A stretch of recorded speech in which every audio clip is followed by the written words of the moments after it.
Oh, yeah. It's going to be a good one today. I promise you that. I'm telling you right now. You don't have to believe me, but I'm telling you. This one's going to be good. Oh, yeah. Welcome back to the Den of Nerds. I am Josh, and we have a fantastic show for you today. A lot of stuff going out there's in the nerdy world. Most of it Spider-Man today, which is really exciting, and it's also different kinds of Spider-Man content, which I think is really cool. You know, the comic book genre right now in TV and movies is a little stale. I think it needs some freshness.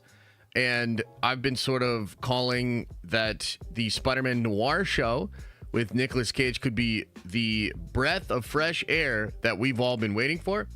And I actually think, just given what Amazon showed us yesterday, oh man, like, dude, it is really freaking cool. And I'm quite excited for it. So I'm going to show you the trailer. I'm going to show you some of the stills. We're going to talk about that, and we're going to just kind of gush about how a Nicolas Cage Spider-Man show could be a huge thing for nerds and for the comic book genre. On top of that, we have new rumors about Spider-Man 4, and I know, Spider-Man 4, maybe the most rumored movie with the most rumors of a movie that ever movied, but there are still questions, and there are still a lot of things that we don't know with regards to that film. And this latest report, which does come from the Cosmic Circus, I believe is potentially the first time that we're getting some of these answers to these big questions. It's the kind of stuff that leaves you with more questions, so I want to get into that. And I also have, and please, you got to remind me of this later on if I forget, I have a pitch for how this will work. And oh my God, it would be, I think absolutely fucking incredible. So I gotta gush about that theory because I think it's really dope and it involves Japanese Spider-Man. So we'll get into that. And then we must discuss some X-Men stuff. There are conflicting reports out there in Scooper land. The Scoopers are fighting. The Scoopers are fighting. I don't even know, man. This is crazy. So we'll talk about it. We'll talk about what it means for all of the Scoopers, the X-Men movie, Avengers, Doomsday, all this kind of stuff, man. We're going to get into it all. So it should be a good show. We'll, of course, get into Q&A a little bit later on in the show as well. And then as far as show notes are concerned, the only thing on your schedule is tomorrow night. My stupid glasses are fogging up. Tomorrow night, we will do another community stream and members only stream. And I think tomorrow we're just going to play some Marvel Rivals together. It's been a couple of weeks since we played Rivals. I want to check it out. I want to see how the balance updates are doing. How's the game doing? We'll talk about it. We'll talk about the tournament. So we'll get into that tomorrow night at 7:30. Other than that, I don't think there's too much going on. I floated the idea, and I got to know how you guys feel about this. I floated the idea that we could do another Diamond Lounge this Friday. This would, of course, be on the Discord, but it's been a while since we did a Diamond Lounge. There's a lot of crazy stuff going on in the world, so we could comment on that. And also, I have a new theory of what the simulation actually is and what life actually is and aliens and all that shit. So, I could potentially, over a couple of drinks, explain to you what I think the truth of this entire reality is.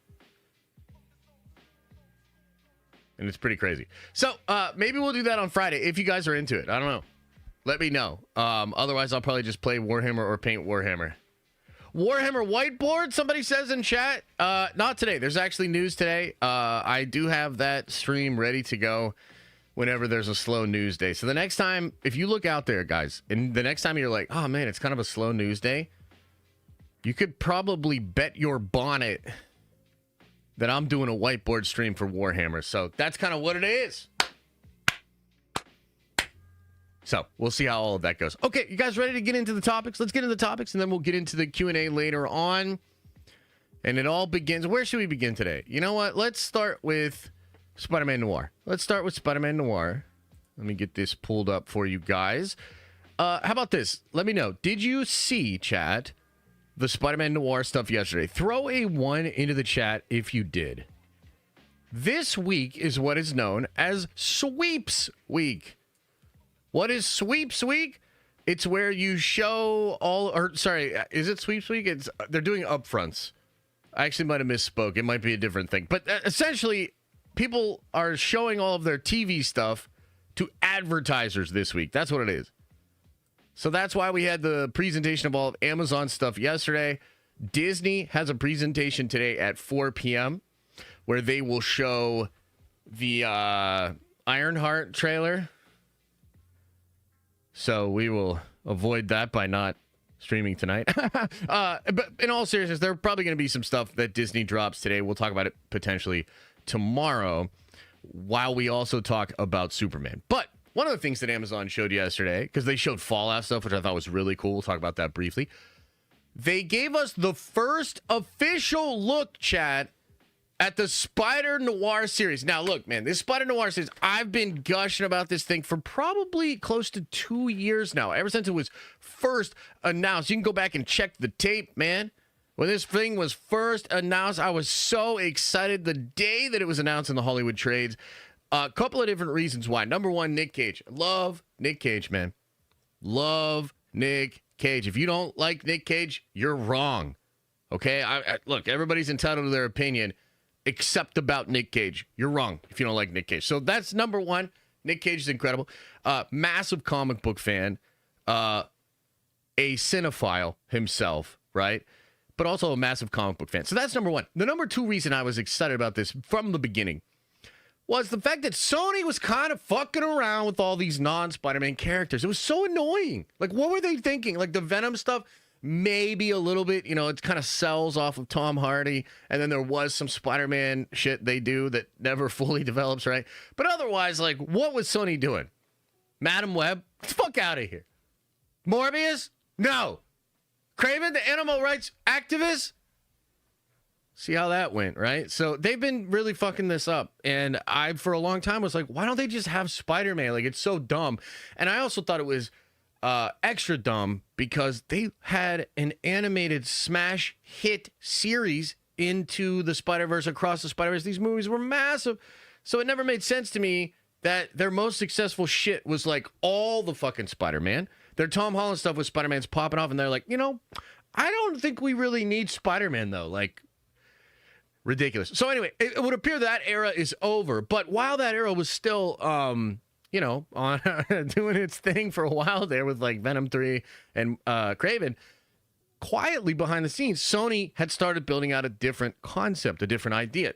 Now, this is also a streaming show. Okay, so this is the first live-action television series with a Spider-Man character developed via Sony. It does have the actual producers and creators of Into the Spider-Verse and Across the Spider-Verse, Lord and Miller. They are attached to this thing as well. So you have Nick Cage. You got the fact that it's actually Spider-Man. Now, this is technically Ben Parker, which perhaps will mean something. Perhaps it's just a Sony thing where they were like, we don't feel comfortable calling him Peter. Maybe we'll find out. But regardless, it's Spider-Man. Okay, they might call him Spider-Noir. It's Spider-Man.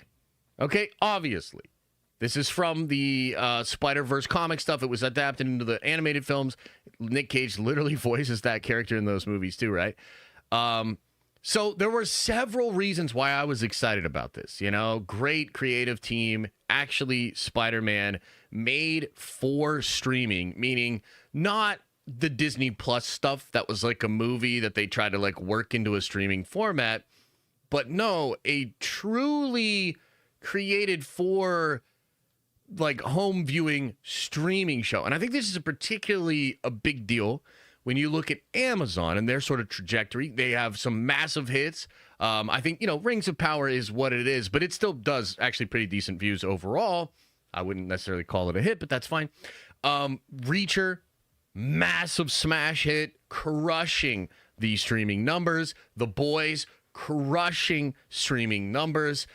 Invincible, getting in to Nielsen top 10. I mean, guys, to this point, Daredevil Born Again has not charted on Nielsen at all.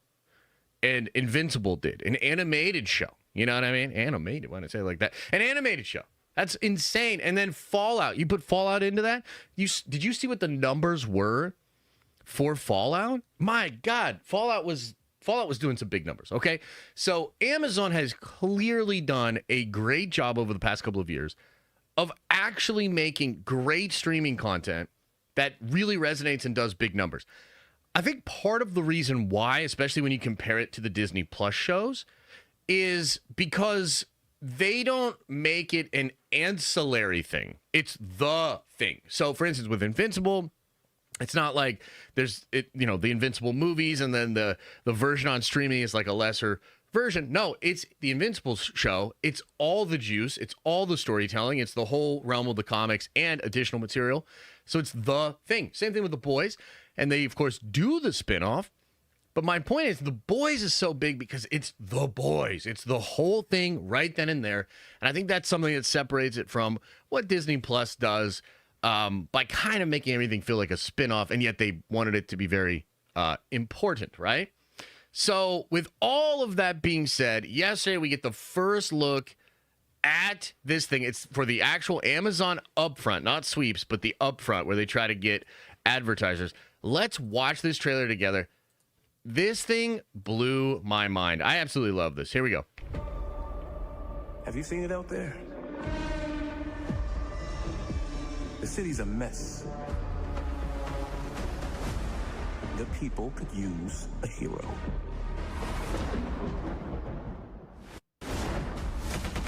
Oh my God, yes. I hope they find someone.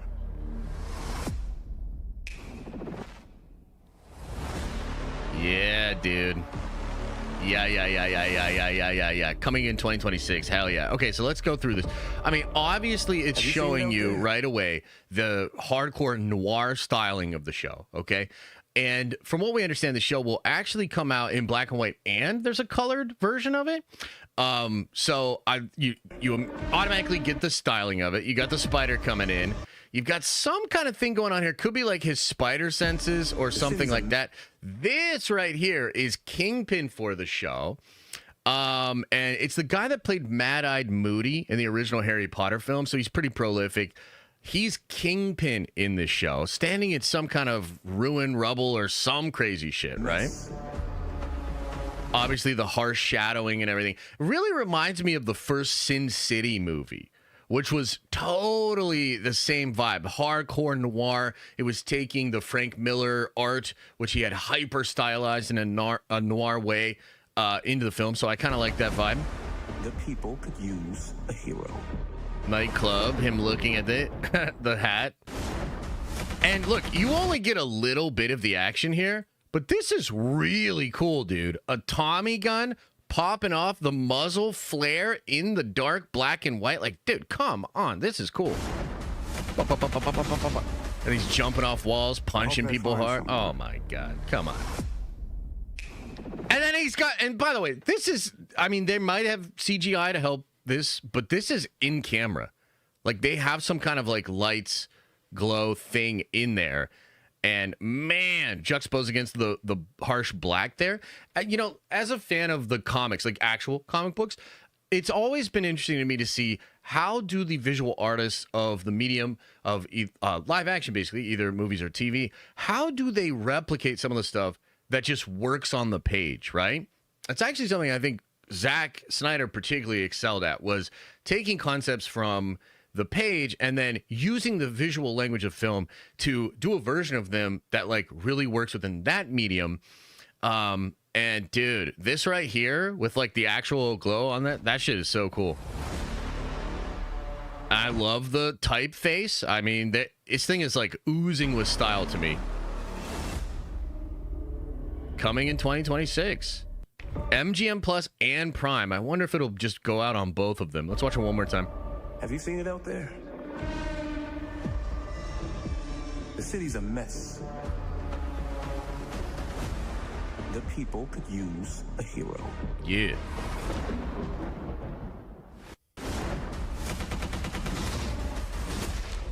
I hope they find someone. Dude. I think that's a really cool teaser trailer. So to me, I think this thing's awesome. Now, we've seen some of the set photos or some of the set videos. There's entire sequences where they were like having a fight in the streets on top of all these like Model T4s and these older looking cars and everything like that. So this thing is, you know, it looks like it's actually pretty big in scale for a noir show. It's probably going to be personal, like the narrative will go through, but I think there's some big action set pieces and some fun action as well. One report that came out from the production of this thing, which frankly, I have not seen how this story developed, or I haven't seen anybody else speak on like what happened here. But do you guys remember when there was a story about how Lord and Miller were fighting with Sony so hard about the budget for this show that their overall deal for Sony might have gone away? That's pretty crazy. So I wonder how that actually ended up shaking out, because sometimes it's just like a negotiation that somewhat happens in the press. But I can imagine Lord and Miller see this thing for what it could be, and there are reports that they're fighting with Sony over the budget and they want more money. To me, that's encouraging. You know, I'm not saying that they won, but it's at least encouraging that they have this sort of grander scale, bigger scope vision for what the show could absolutely be. So there you have it. The first look at SpiderNoir with Nick Cage. Again, for me, just given the state of where comic book stuff is at, I think there's room for something different like this. And I actually think this could become a pretty popular show. You know, it just might be the case that a little bit more of the paint by numbers comic book stuff might be losing its luster. And it might be that time in the genre where they really have to kind of come up with more interesting ideas. And I think these hardcore stylized versions of A-list popular characters, because again, this is literally Spider-Man, the most popular comic book character on the planet, done in a completely different style. There might be room for more interpretations like this. I'm sure Sony is going to be watching this very closely, especially because, like, dude, their live action stuff in the theater just has not worked, and it's cost them a bunch of money, right? So I imagine they're going to be curiously watching the numbers on this, and if it all looks good, maybe we get more, maybe other versions. I mean, again, it is a whole multiverse of versions of Spider-Man. Like, imagine a Japanese Spider-Man, which we're going to talk more about, you know, the potential Tom Holland Spider-Man 4 rumors. But imagine if this same team got Japanese Spider-Man and gave us an actual, like, crazy mech, you know, Japanese Spider-Man in the plane, like, just really wild stuff that fits with that character, but taken a bit more seriously and done with the same care. That could be really, really cool. Now, one more point on this before we get off of this.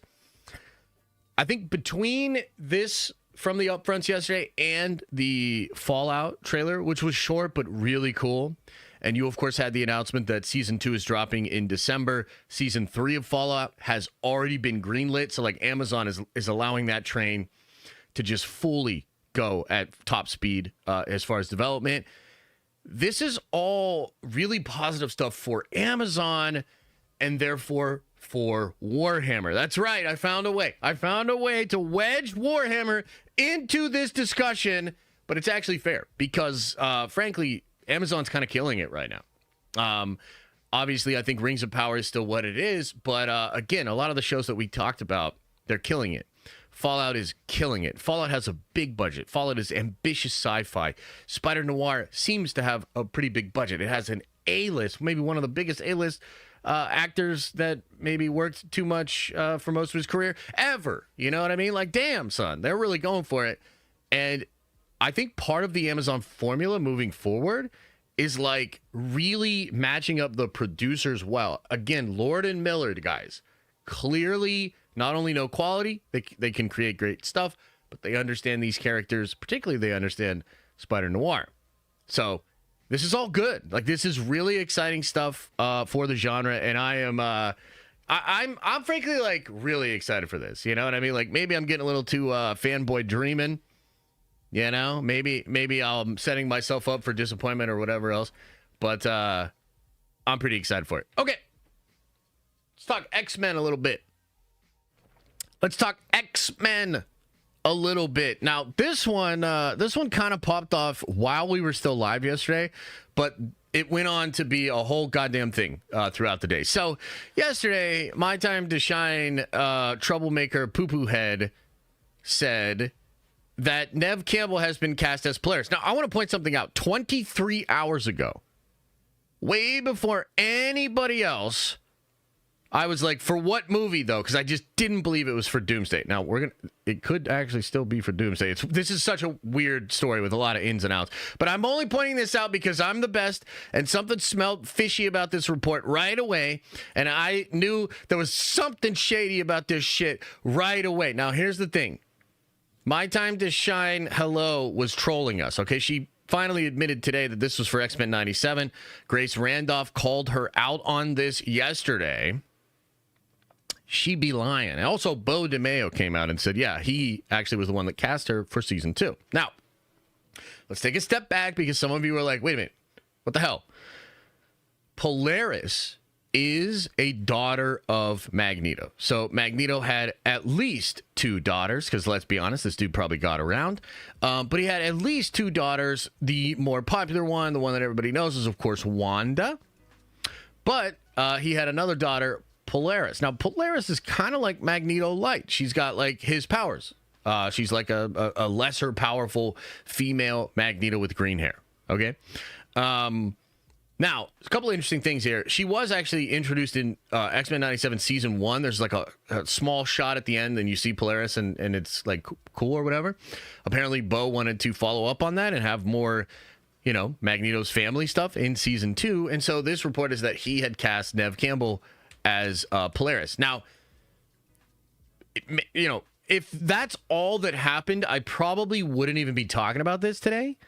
However, Alex Perez, who is, like, really good. Like, I have to remind you guys, Alex Perez is pretty good. Like, he has a really good track record. He came out, by the way, and said a couple of interesting things. Number one, he said that Neve Campbell would not be a voice actress. When this thing first broke, there were some people saying it was probably for X-Men 97. Alex said she would not do it because she didn't do a lot of voice work. Now, later on, Bo DeMeo said that even though she hadn't done a lot of voice work, he was really interested in seeing her as this character and had secured some kind of deal with her. Interesting. So Alex's first instinct was, nah, she wouldn't do it because of the voice actor stuff. Okay, beyond that, Alex also said that he had heard that this was for Doomsday.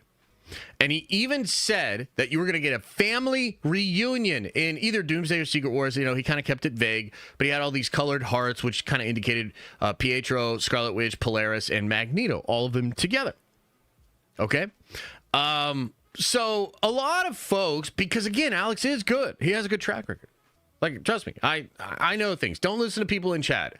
For the love of God, don't listen to people in chat. Listen to Josh. I know. I do this. So he has a really good track record, okay? When he started talking about this, it caused a bunch of nerds to start to speculate about Polaris being in Doomsday.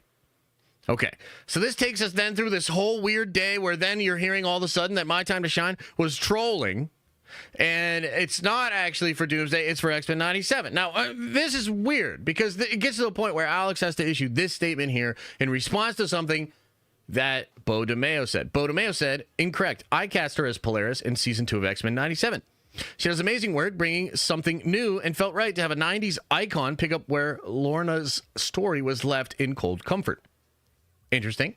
Alex then responds by saying, all right, cool. Polaris is in X-Men 97. So I was wrong about Neve Campbell being Polaris in Doomsday. That's good, because now we get a chance for it to be Emma Dumont.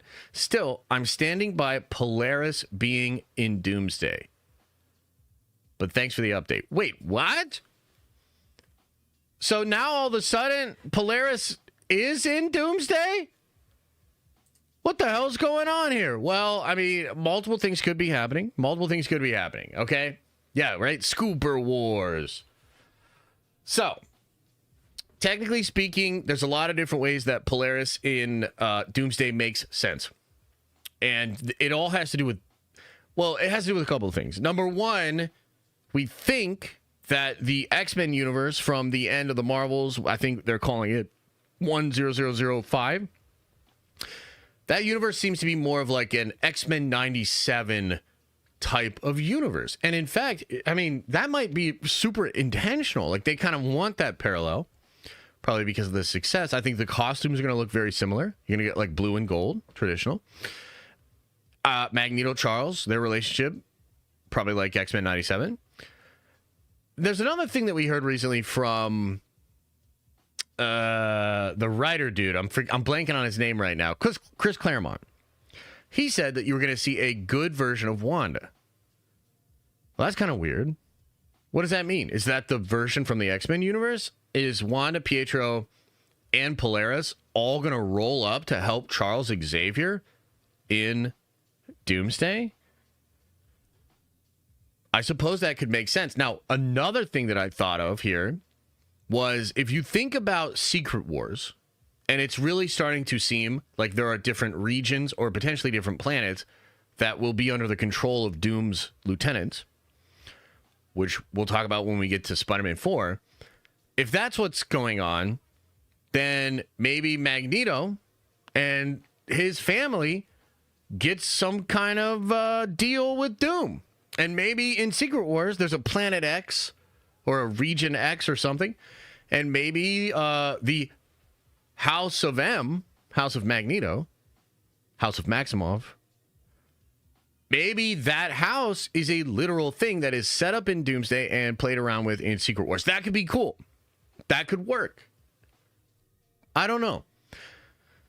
It's weird because although Alex has been super spot on about a lot of things, he has also been led astray. Classically, there was a fake script for Deadpool and Wolverine that included a fight between Jean Grey and Wanda. Alex really believed that. He really thought that was happening.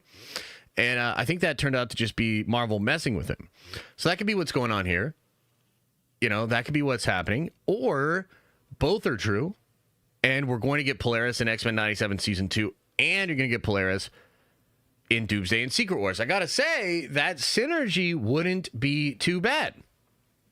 So I guess we're sort of left to think about what's going on with this.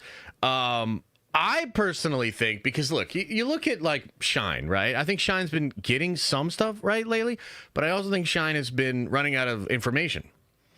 And so this whole Polaris thing yesterday and the troll, I think it's just engagement bait, and I think it's like a little bit of like rent is due, and she doesn't really have anything juicy yet.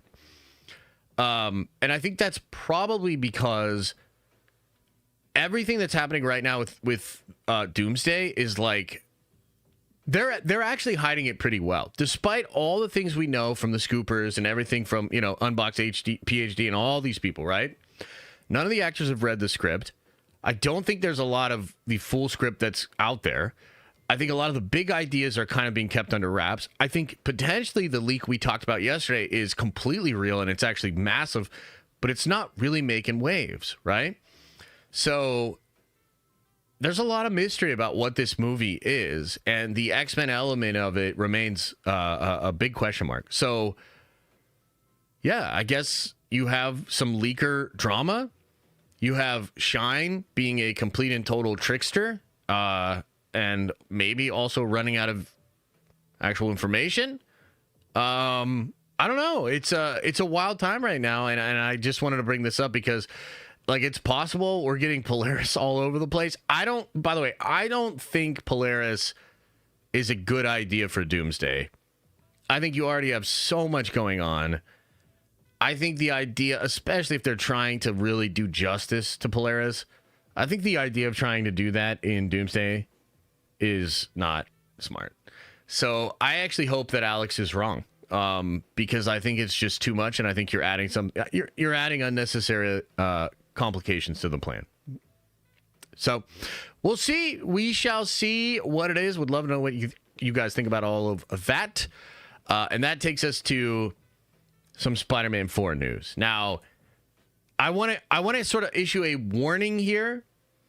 This is either here's what it is, and it's kind of tough. This is either a complete nothing burger, or this is the biggest reveal yet for the movie. There's really no in between. I think this is either not as big a deal as they are thinking it is over there, or this is actually the first piece of information that reveals the total mystery that is the plot and setting for Spider-Man 4. Now, again, we've been talking about this movie for years. There's so many rumors. Oh my God, the amounts of rumors. It's crazy. Try to keep all of those in mind, and I'll bang around those rumors like a pinball machine after we get into this. So let's break this down. This comes from the Cosmic Circus and Alex. It says, brand new day updates. The costume department is researching Sengoku period samurai armor and shinobi armor for 2 characters being introduced in Brave New World. It could actually be more than 2 characters. From what I understood, the group is researching this type of armor. So the costume department for Brave New World is researching Edo period Japanese samurai outfits and weapons.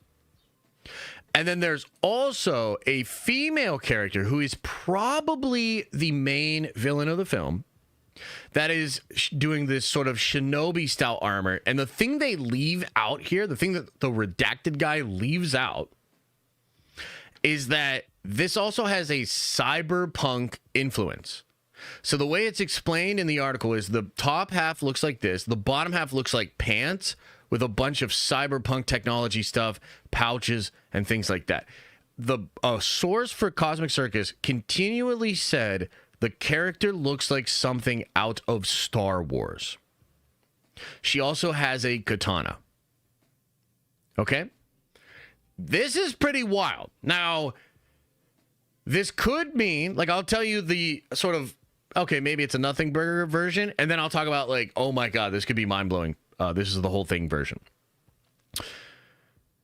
This could just be for a couple of characters, and maybe it is just their personal style and aesthetic sort of separated from the rest of the film. And there are all sorts of ways that could work. Frankly, villains have their own style. Like maybe this is people that were connected to Tao Lao or some of the other more hidden realms, because Destin is, playing around with those concepts and ideas in Shang-Chi, right? So maybe it's something like that. Maybe it's just a concept that will be changed and be a little bit more modern in the film. I do think the fact that she's using a katana is really interesting. So, I don't know. Maybe it's just the style of a couple of characters. Perhaps it's not the entire aesthetic of the film.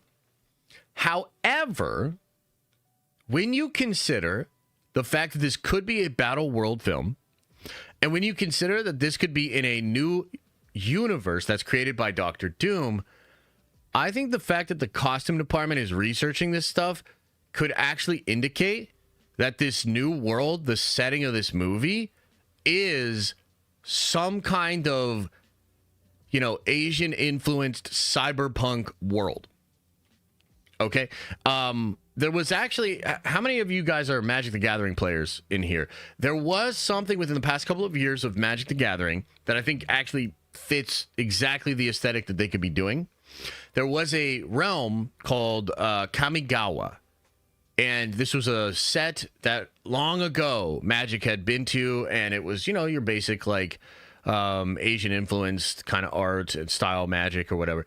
So they revisited that realm within the past couple of years, and they called it Kamigawa Neon Dynasty. And what they did was made it all have like a cyberpunk futuristic influence, like 2099, but with all Asian influences. So if you play Marvel Rivals, something like Tokyo 2099. Okay.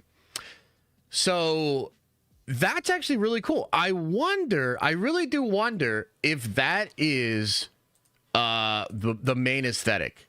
You know what I mean? Like, I really do wonder if that is the main aesthetic. I gotta hide chat. You guys are really pissing me off today. Like, I'm gonna be honest. I'm hiding chat. I'm not looking at chat again until we get into Q&A, which I guess is soon. But god damn, some of y'all are annoying as fuck. So this could actually be the full-on aesthetic for the overall film. Another thing that I find interesting about this is this female character, this dark, mysterious female character. There were a lot of reports and rumors that this could be connected to the Spider Queen. And traditionally in comics, the Spider Queen, like totally different than any of the aesthetic choices we're talking about here. The Spider Queen is an interesting character, but she's just trying to turn everybody in the world into spider things.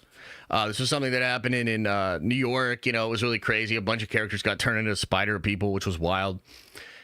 Kane actually gets cured and brought back to life in that run too. Really, really cool. But that's probably not going to be the run. There was also an event in Secret Wars where the Spider Queen was actually one of the dukes or barons of Doctor Doom. And there was a whole region on Battleworld that was Spider Island. So that seems much more likely. But of course, then the question is, what's up with this aesthetic? Like, how does this all fit together? Well, I think it would be really cool, and I don't know if this is for sure, but I think this could be really cool if it were in either planet or region on Battleworld where you had this kind of aesthetic with like samurais and shit like that. You know, cyberpunk samurais, like maybe those samurai blades themselves are almost like energized, like a power weapon or something crazy, like almost like a lightsaber, right? That would be really, really cool. We have heard Marvel say that this movie will be a refresh in the same way that Thor Ragnarok was for Thor. That's what you could be experiencing with this movie. So, you know, a lot of these things go together and you're like, wow, this would really be a shocking visual change to Spider-Man. This would be something completely and totally different. And another reason I really like it is the Venom symbiote. Imagine the Venom symbiote making Peter Parker kind of look almost more like a ninja, or you have like a ninja version of Spider-Man or something.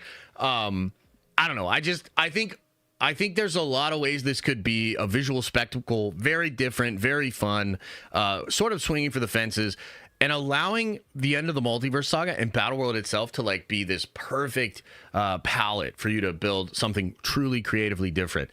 One other thing that I want to say here before I get off of this topic is after I started thinking about this, I could not get off of the idea of Japanese Spider-Man.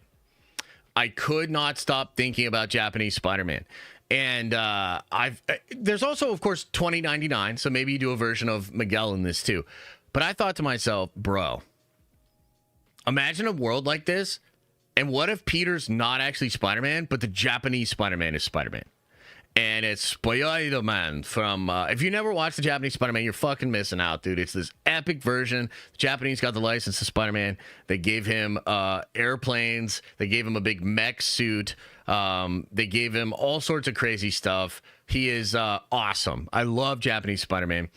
And, dude, if we got to the point where, like, Japanese Spider-Man was in this thing fighting against the Spider Queen, and we get to a point where, like, Tom Holland Spider-Man is like building a mech or something, like, dude, this sounds so crazy. Like, it frankly sounds like a really wild fanboy fan fiction thing from like a message board in the 90s or something. But holy shit, I couldn't stop thinking about it, and I was like, dude, if you're going to do all of this Japanese stuff, right? If you're doing all of that, if you're doing a Japanese version of the Spider Queen or like Japanese inspired, samurai inspired, why not do Spider-Man?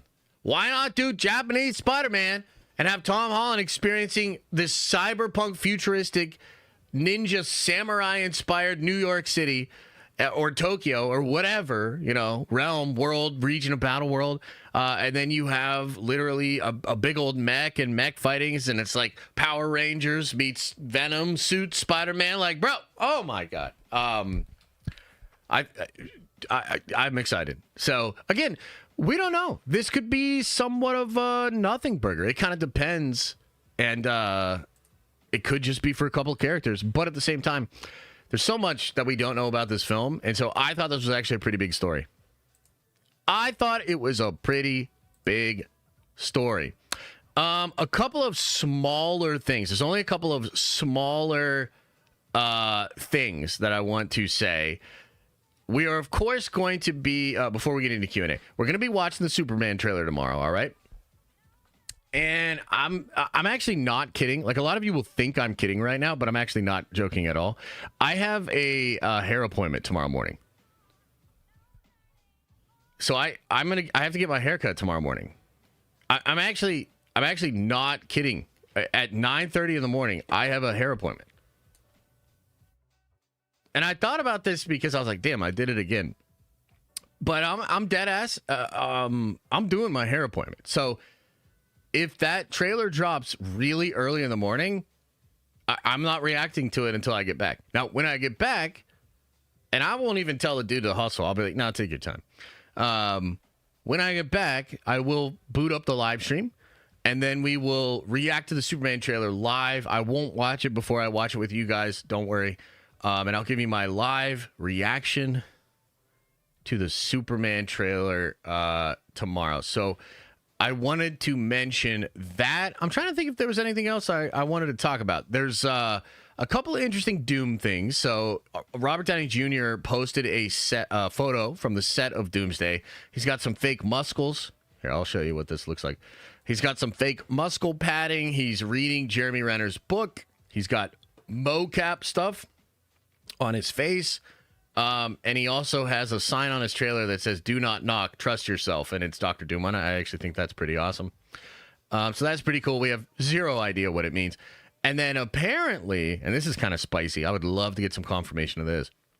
Apparently Thor was spotted on set and he looks wild. Blonde hair, blonde beard, and a red hooded cape. I like what I'm hearing, and I want to see more of that. That's pretty freaking cool, dude. That is pretty freaking cool. So, yeah, just a couple of smaller stories out there. I think that might be all of the big info, though, guys.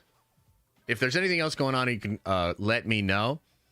But I'm pretty sure that's all the big stuff. So there was, upfronts. We'll get to Disney upfronts later. Alien Earth, by the way, looks really cool. August 12th for that. I don't know if I'll fully check it out, but I love Noah Hawley. And so I am excited for that. All right, that's going to do it for the main topics. Let's get into Q&A now. I'll go over Super Chats, Member Chats, and then we'll get on out of here. First thing today was Parker Gonto says, one more year and all the OG Avengers will be battling RDJ. Wow. Yeah, it's true. It's kind of hard to believe that it's only going to be a year. But within a year, and even before the year, we will get more information. We'll get more marketing. We'll get the first trailer. Yeah, this shit's gonna be pretty crazy. I'm excited. Joshua says, my iNet is shit today. I'll have to catch up later. Oh, okay. Well, sorry that's happening, but appreciate you, brother. But Duncan says, I hope the white light up eyes are purely for aura.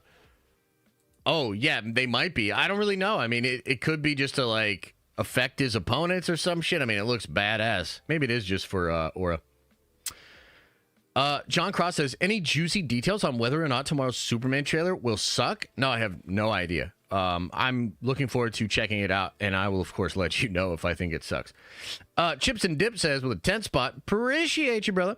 Says, dope is dope that ever did dope. Bringing joy to my mornings. Thank you, sir. Hey, you're welcome, brother. Appreciate the support. Thank you so much. Rossi, thank you for the rose. Zach says, I think SpiderNoir could be the best show ever. I have really high hopes for it, man. And again, I think the genre really needs it. I think the genre needs a breath of fresh air. John Cross says, Invincible Season 3 finale still trash. Mark can't fight. Nope, it was incredible. John Cross says, did you see RDJ's new pick? Yes, I did. Vandolph says, Emma Dumont played Polaris in The Gifted. Whoa, really? They could have pulled her from the show like they did Anson Mount for Black Bolt in Multiverse Madness. Deep cut. Ooh, I like that, actually. Yeah, that would be cool, man. I think that would be really smart. That's a cool way to do it. I did not know that. I watched a little bit of The Gifted back in the day. It wasn't bad, but it was at the same time that Legion was coming out, and I was just like, bro, like Legion blows the show away. So I didn't really finish The Gifted, but maybe I'll go back and check it out. Rossi says, happy birthday, Josh. Why so angry with chat? I'm not angry. I'm good. Big Cat says, had no idea you have all that basketball knowledge. LeBron just don't got that dog in him like Jordan and Bird. Always watching the replay. Much love. I don't know if I have all the knowledge, but I certainly have all the opinions. So there you go.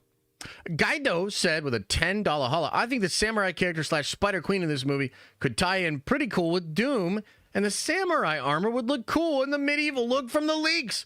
Also, please fix your Spider-Man poster. Yeah, I probably should. Yeah. Any news on Marvel Rivals? Is it still big? Marvel Rivals has seen a significant fall off. I still think it's a pretty big game, and I think it still has a large chance to continue to be a big game for years and years. But yeah, I'm not gonna lie to you. Marvel Rivals has seen some tough times recently. But I think they're well positioned to figure it out. I mean, the devs really care. The devs listen and they respond fast. That's almost all you can.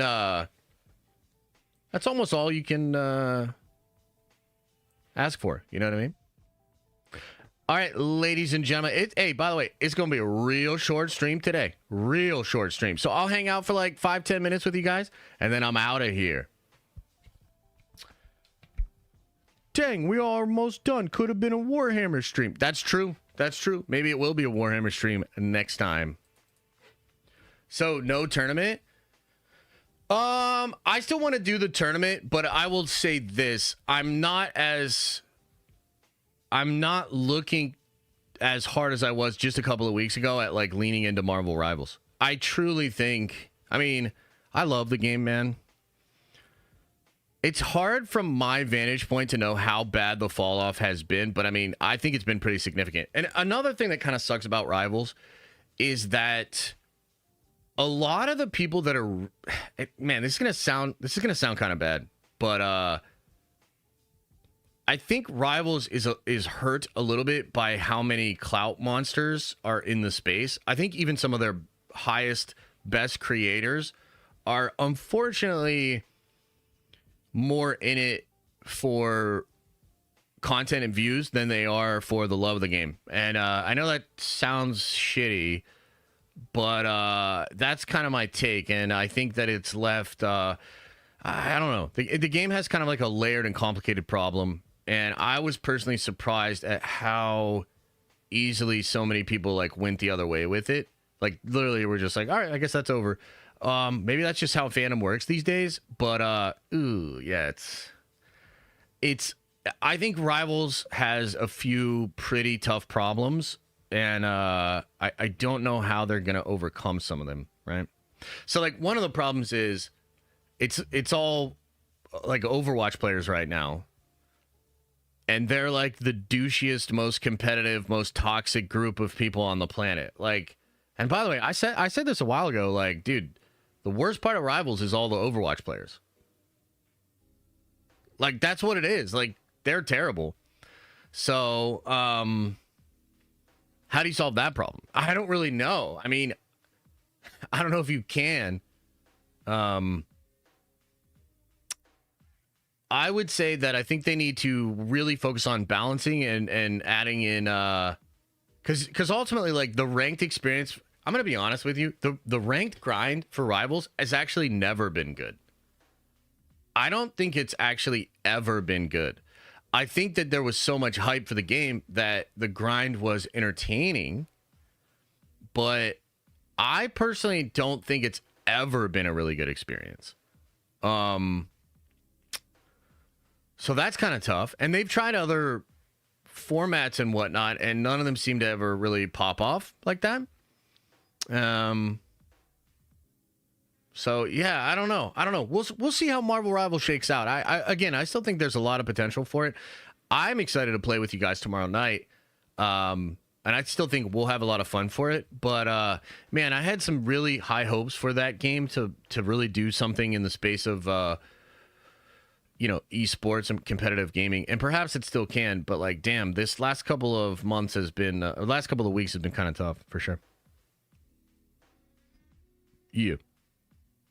Can we get back to the deep dive series? We literally just deep dive last week. Did we not? Oh, did I miss your super? Cool Bear says, can't believe Josh just crashed out and it wasn't because of me. I feel so left out. Have I been slacking?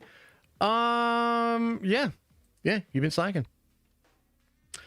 How am I feeling about George Pickett's being traded away to the Cowboys and Rodgers rumored to be the QB for the Steelers? I don't love it.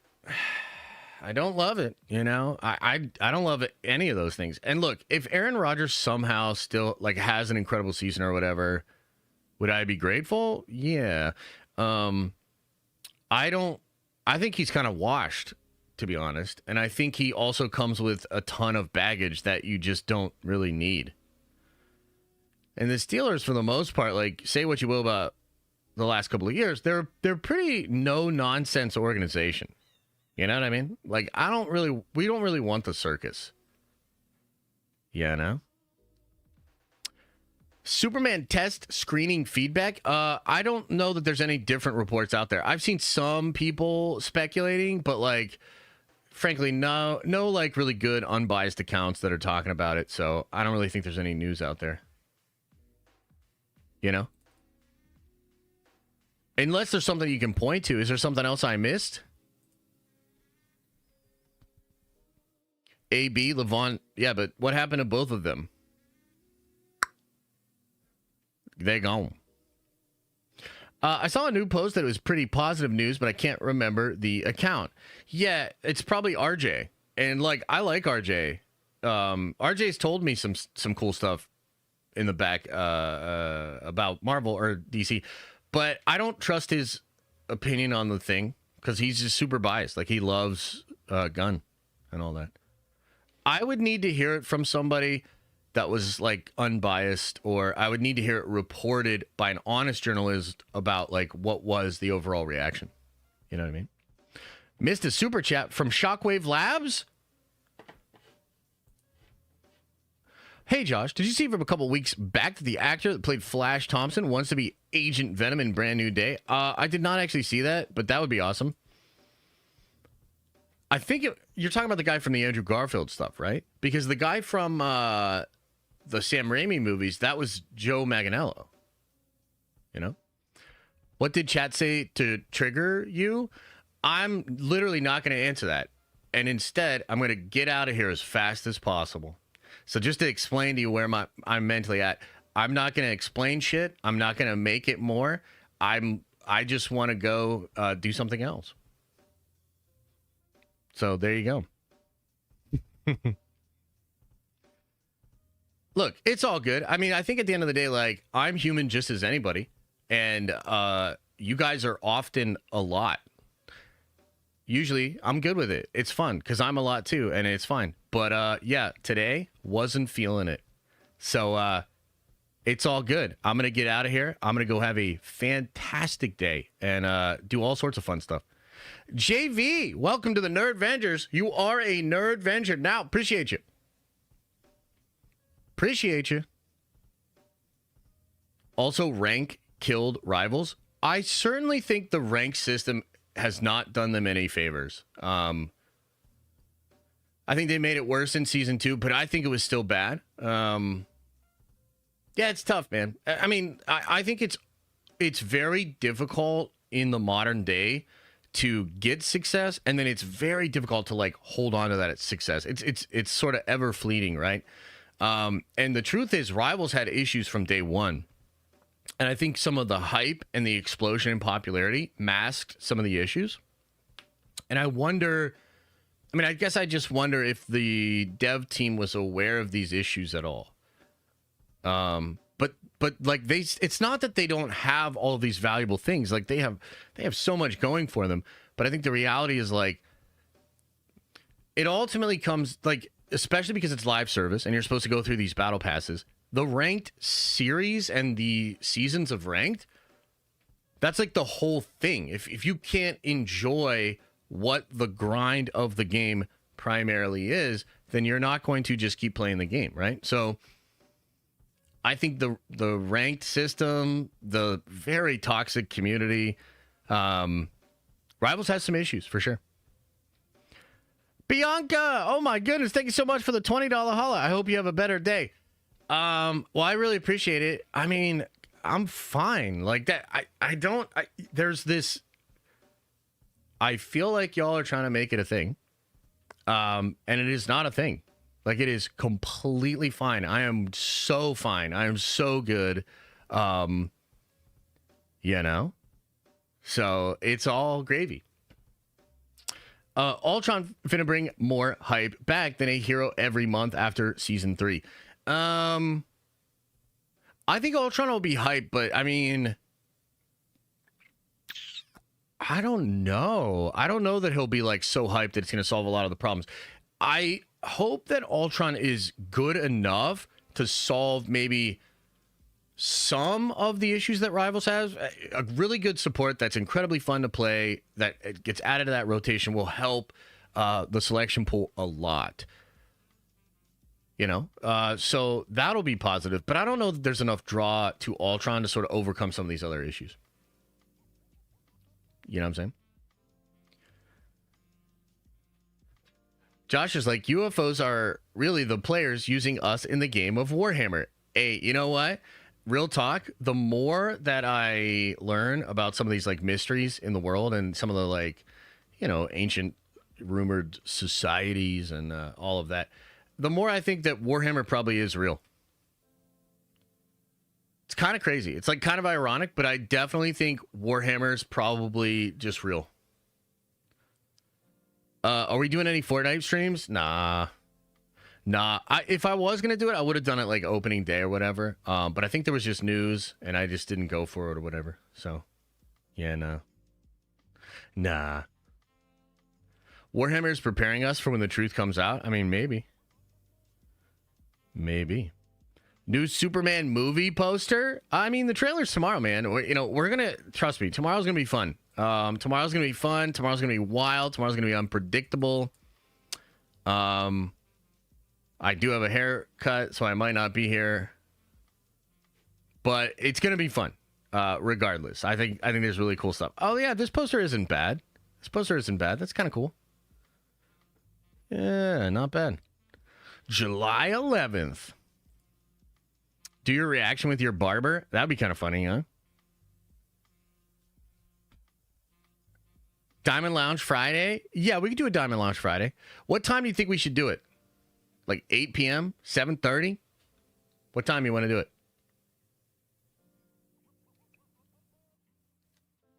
Remember to get your hair cut weekly like Papa Josh. I mean, different strokes, different folks.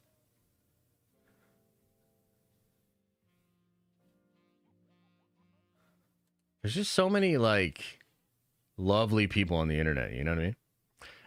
Absolutely not. I was single sequel character in my inventory. What does that even mean? Will the diamonds come back to YouTube? Never. Spamming about topics you know, just to stir. Oh, yeah. Yeah. All right, everybody. I'm going to get on out of here. Appreciate you all. Thank you for being here. Much love as always. And as I always say, I hope you are having an awesome and a nerdy day. And I'll see you in the next video.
Is everybody gone? Did everybody leave? Oh yeah. Another happy landing, man. You know? Just doing our things. Nice lengthy streams. Definitely not short in any way. Definitely. All right. I appreciate you guys. Just be chill. Take care of yourselves. I'll see you tomorrow. Superman trailer. And do me a favor. Open up your third eye. Wash out your stinky butt. And shut the fuck up.